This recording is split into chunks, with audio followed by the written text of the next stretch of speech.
the luxury tax, the feared luxury tax. I'm saying feared for the top teams.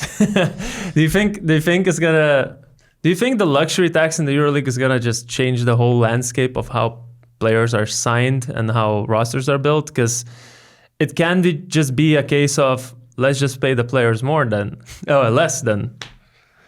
What do you think? What do you mean by paying players less? Because if you don't want to pay the luxury tax, you just pay everyone less money. Which is a win for the EuroLeague, actually, for the EuroLeague teams. But it's bad for the players. Exactly. Yeah. But EuroLeague is trying to fight because now at this point, what I hear is that players are extremely happy. It's the best time to be the EuroLeague player because there are the influence of the new faces in the EuroLeague is so low and players are not changing. We have the same pool of players with small injections of some new talent, new faces. That is so concerning to a lot of GMs because they see the same player being at the same level, not developing that much compared to his salary, but now you have to pay him like more, in some cases twice as much as they get right now. So the market is crazy because you have to overpay for the current pool of the players, while the G League guys, borderline NBA guys, they're not coming to Europe. They don't want to sign in Europe because they're trying to chase this NBA opportunity to get this crazy amount of money. They have more two ways.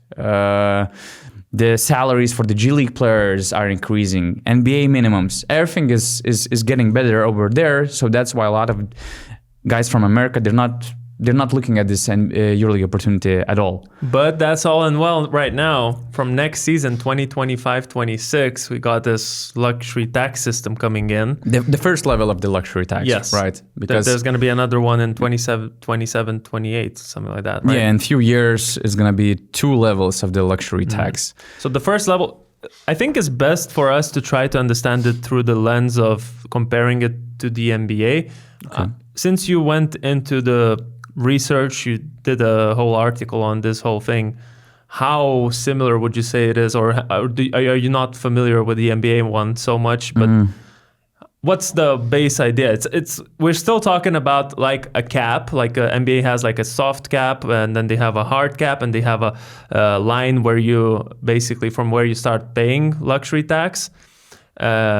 And in the NBA, there's now also extra stuff with like second apron and all that stuff. You can't sign it. Some players, there are exceptions as well, mid-level exception, all that. But in the NBA, the point is that once you're over the luxury tax and you're paying the luxury tax, all that money is going to the teams that are not over the luxury cap, whatever it's called.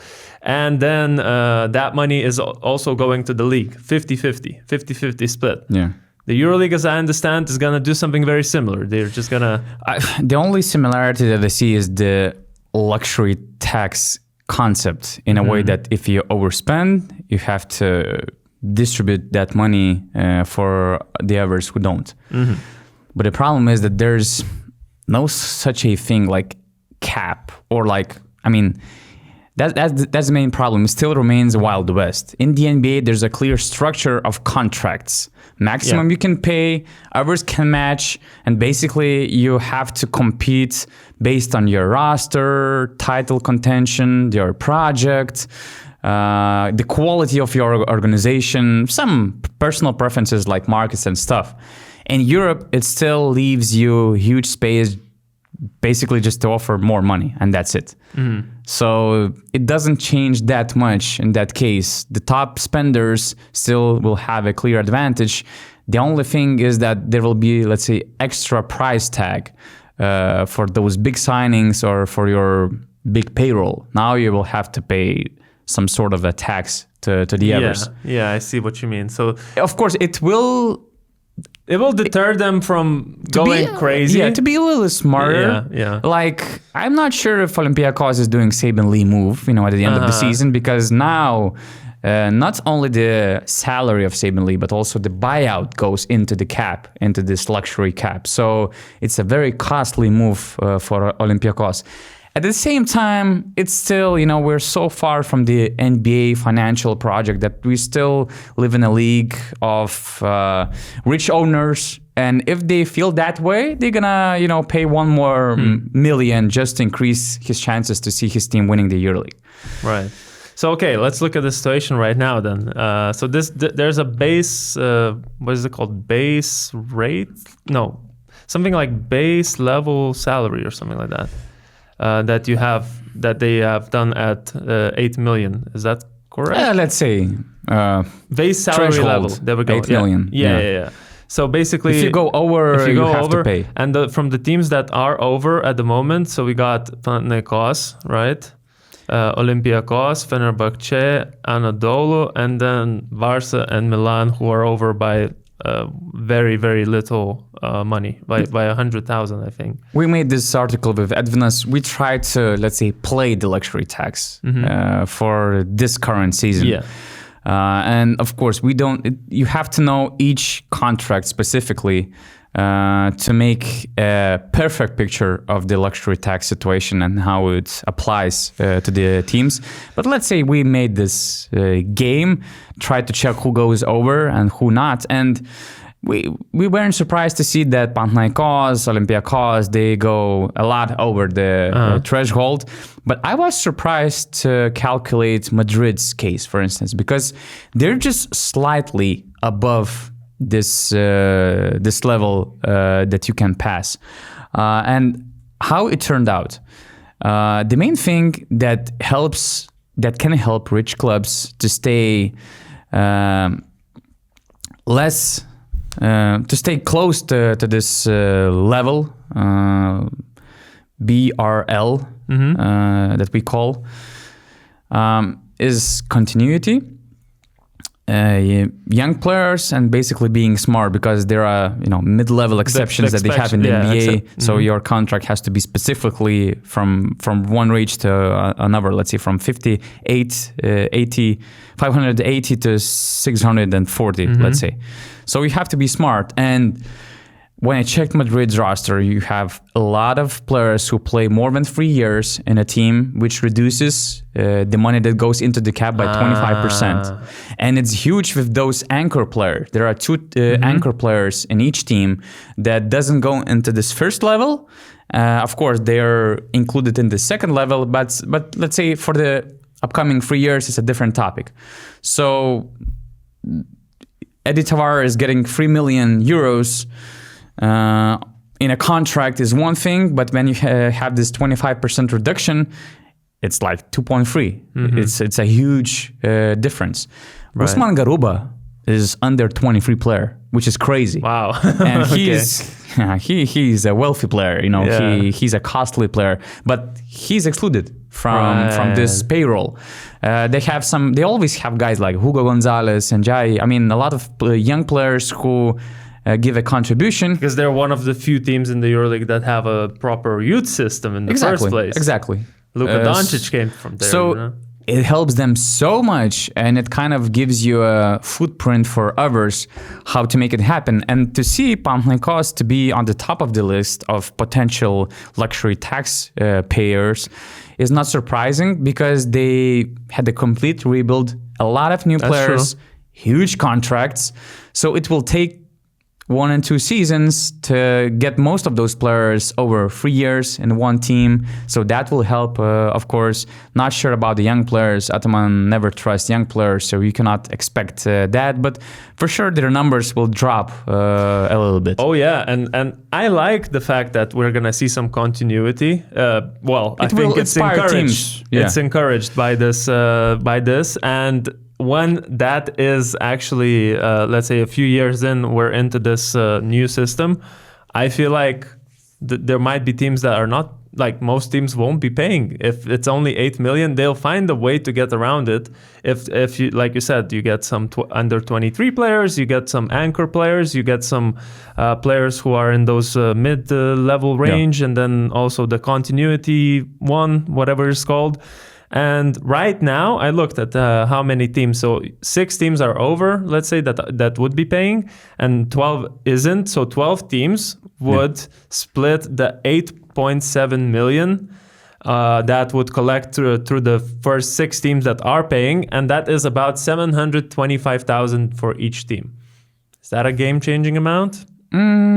Let's say if everyone else gets it, like it's not like one team gets that much more, but every single team gets it. Does that allow you to get more players? I mean, at least one extra solid player for. But every team can do it. Every team, basically.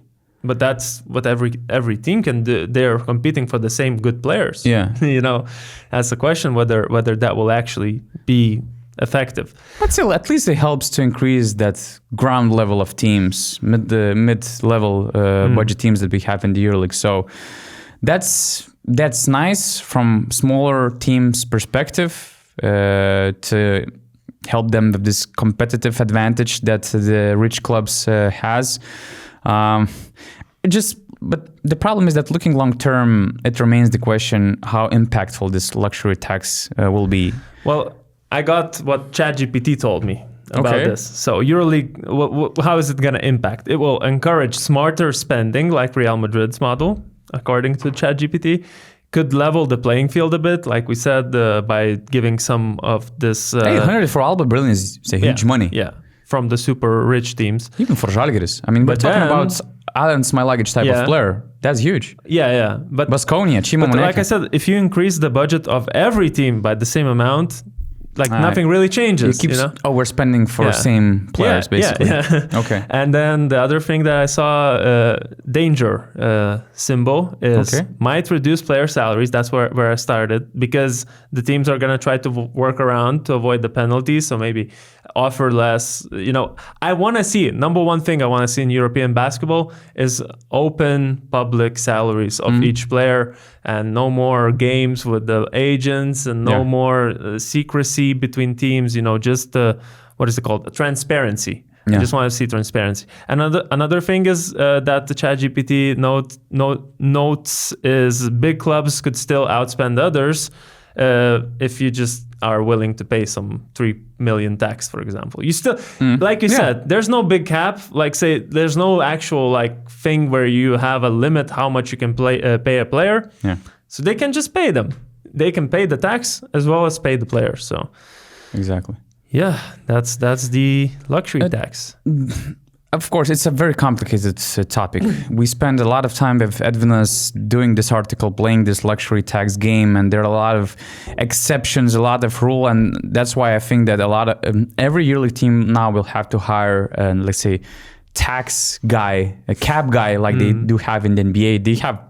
In the NBA, they have a full team of cap guys. Basically, it's a lawyer's thing. It's a big thing to navigate this rule book that they also now have in the EuroLeague. So it's very complicated. They'll just use ChatGPT. They'll say, calculate who I need to sign. The way that they're developing that platform, for sure, that might help. But I thought about responding to doubts and questions that fans have. Okay. So I've just picked a few comments from BasketNews X and Instagram accounts. For instance, Adonis Batman has had this comment: 8 million? They really want to destroy European basketball? Everyone will go in Japan, China, and Australia. Salary cap and luxury tax for the EuroLeague is a nonsense. I don't think it's a game changer in a way how teams will spend. I mean, I think that Adonis didn't understand it correctly. It's not going to limit teams that much. You know what might be another issue with his comment, where he assumes that if, let's say, we see budgets like 30 million, 40 million for teams, he assumes that now it's going to have to be 8 million, but no, it's the salary limit. It's not about the whole budget. So maybe that's another thing that he might have not thought about. But from only one perspective, I can understand why he said that players would go to those other leagues that he mentioned, is only because if the teams start trying to go around these taxes and start paying less the players might say, okay, so then I'll go Japanese B League where they'll pay me 2 million guaranteed. There's no ifs or buts, you know. But at this point, nobody gets paid 2 million in Japan if you're That's true. a non-local player. They pay crazy money to local stars, over 2 million. They also have this, let's say, anchor player rule in Japan, and they will change rules, and that will be even a bigger rival for the EuroLeague and the other markets. But let's say the Donatas, you forgot something. NBA Europe is coming too. Yeah. Okay. Oh my Let's God. check what kind of cap they're gonna have and luxury tax that they're gonna have. I wonder. Of course, it's going to be a big competitor if they're eventually coming. But let's say Japan, their best players are paid from, best foreigner players paid from, let's say, 500 to 1 million per season. In Australia, although the financial landscape is improving as well, their best paid players after taxes get basically 500, 600, 700,000 euros. Okay, it's a 6-month season, but still, we're talking about average money in the EuroLeague. So at least in short term, it won't hurt that much. But in case our markets are making big improvements, and EuroLeague clubs will actually start paying less, maybe it will change a situation. Ezequiel had a question: who will get this tax? So as Gytis mentioned, the money will be distributed, the luxury tax will be distributed among those who didn't cross the line.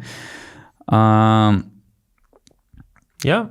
And in the NBA, like I said, 50% goes to the teams, 50% goes to the league. I feel like that's, there's a reason that NBA is one of the best, marketability-wise, one of the best leagues in sports in general, all sports, to make their product as good as it is and as global, as popular, because they've been investing money into it. EuroLeague, because it's owned by the clubs and the clubs make all the decisions mostly. It's not like there's not like an Adam Silver in the EuroLeague. There are GMs, there are CEOs, but they don't have that power as Adam does. So teams are the priority, and teams are gonna make sure they're getting all the money, not the league, which is a problem because you want to grow the product as a whole, not just your own little project. But we got a huge complicated situation, win now mentality, all those problems. So yeah, there was a comment like, this is ridiculous. Instead of encouraging clubs to find better sponsors and promote the game for better revenues, you just decide to penalty the ones who do their job. Overspending is not necessarily relating to doing job well in terms of building some kind of a financial continuity by making revenues and stuff. Usually, overspending leads to less revenues and non-sustainable business models. So that's why EuroLeague tries to change it. They actually want to embrace teams to spend within their limits or as close to their revenue as they make as possible, not to overspend from their own pockets. I'm not saying this is a perfect business model. I'm not saying this will heal the EuroLeague basketball, but there's a reason why all those teams actually made a decision to implement this luxury tax. Of course, top clubs, they're not that much in love with it, but the bottom teams are more happy, the middle level teams probably as well, but they worked for this model for like 2-3 seasons. That was a huge work. And when you see the bylaws of this new luxury tax with hundreds of pages of explaining it, you can understand why. So I even know that a lot of EuroLeague executives are still unsure how it's going to impact the business of basketball in Europe, the EuroLeague and stuff, if it's going to work out or not. But let's say at least there are initial steps to make some kind of an impact. But still, it doesn't solve the big picture problems. The money that they have in the NBA, the difference between the NBA and EuroLeague money, and there are different layers of these problems. But to me, the first ground level problems that starts from the roots are the NBA player buyouts, and EuroLeague teams are still getting not enough from the NBA buyouts. I mean, 800 is nothing. And also those young players leaving both for the NBA and NCAA, especially in NCAA, they don't get any buyout. And that's crazy. But these, let's say, roots problems start from FIBA, because FIBA can make decisions. FIBA can go into a conversation with the NBA, and they work together. FIBA said that they're not going to work with the EuroLeague, so they have to work something out for the good of entire European basketball community, not only EuroLeague teams, but for teams like Unicaja, Ritas, Galatasaray. Yeah, just I will wrap this up in the words of former Lithuanian head coach Dainius Adomaitis. Why are you asking me? Ask FIBA. Ask FIBA.